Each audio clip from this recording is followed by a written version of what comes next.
آج آپ دیکھیے، بظاہر شاید آپ کے ذہنوں میں بھی آ رہا ہو، عرب کے ملکوں میں وہ ملک جو بڑے مالدار ہیں، گلف کے وہ ممالک جن کے پاس مال و دولت کی ریل پیل ہے، ان کی زمین سے سونا اگل رہا ہے، سونا نکل رہا ہے، یعنی پیٹرول اور آئل کے ٹینک وہاں سے برآمد ہو رہے ہیں، اور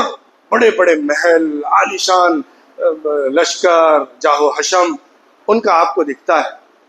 اور ایک بہت بڑے بابا امریکہ کے اس وقت دورے پر نکلے ہوئے ہیں، تو ان کے لیے جو کچھ ریڈ کارپٹ بچھائے جا رہے ہیں، جس طرح سے مال اڈیل کے ان کو دیا جا رہا ہے، اور اپنی بڑائی، اپنی عزت، اپنی شوکت دنیا کے سامنے لائی جا رہی ہے، اپنے محل کو دنیا کے سامنے پیش کیا جا رہا ہے، آپ کی نگاہوں کے سامنے وہ سب منظر آ رہے ہیں۔ بظاہر ایسا لگتا ہے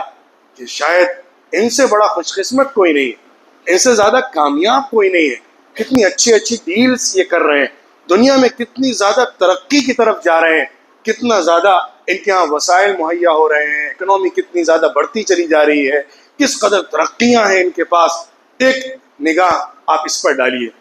اسی وقت آپ دوسری نگاہ فلسطین کی سرزمین کے غزہ شہر پر ڈالیے، جو شہر پورا تہو بالا کر دیا گیا، وہاں رہنے کے لائق ایک گھر بھی نہیں بچا، زمین کا کوئی حصہ ایسا نہیں ہے کہ جس میں بارود نہ پہنچ گیا، جس میں زہر نہ کھول دیا گیا، نہ پینے کے لیے پانی بچا، نہ کھانے کے لیے کھانا بچا،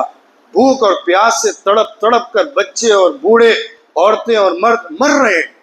اور جسم میں ایسی ایسی بیماریاں لگ رہی ہیں کہ جس کا تصور کرنا مشکل ہے۔ ایسا منظر کہ پچھلی صدی سے آج تک شاید ہی کسی اس طرح کے ملک میں، عرب ملک میں دیکھا گیا۔ بھکمری پھیلی ہوئی ہے، اور ظلم و زیادتی کی آخری حدیں پار کی جا رہی ہیں۔ بظاہر اس کو دیکھ کر ایسا لگتا ہے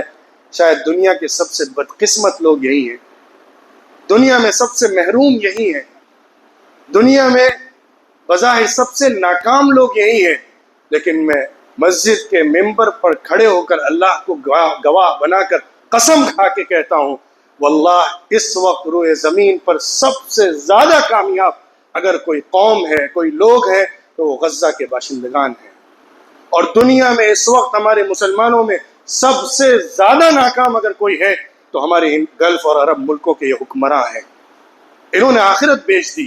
انہوں نے ایمان بیچ دیا، انہوں نے رسول اللہ کے نام کو فروخت کر دیا، انہوں نے اپنے دین کو، اپنے ایمان کو، اپنی عربیت کو فروخت کر دیا، بیچ دیا، اس سے خالی ہو گئے، اور دنیا کی لذتوں میں اور چند ٹکوں میں اپنی دنیا کی کامیابی کو معیار بنا کر بیٹھ گئے۔ لہٰذا آخرت کے اعتبار سے، قرآن کے اعتبار سے، دین کے اعتبار سے وہ سب سے بڑے ناکام بن گئے۔ دوسری طرف وہ لوگ ہیں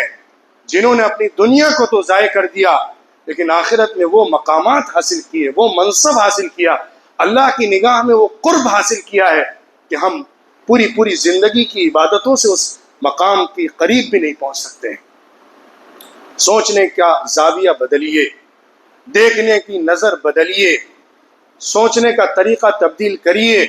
کامیابی کا معیار وہ مت بنائیے جو آج دنیا میں بنا ہوا ہے۔ دنیا کتنی ہی چھوٹتی چلی جائے، قربانیاں کتنی ہی دینی پڑ جائیں، لیکن ہمیشہ آخرت کو نگاہ میں رکھیے۔ وہاں کی کامیابی مل گئی تو سمجھیے کہ کامیاب ہو گئے، وہاں اگر ناکام ہو گئے، پوری دنیا بھی سمٹ کر ہاتھ میں آ جائے تب بھی ناکام ہو گئے۔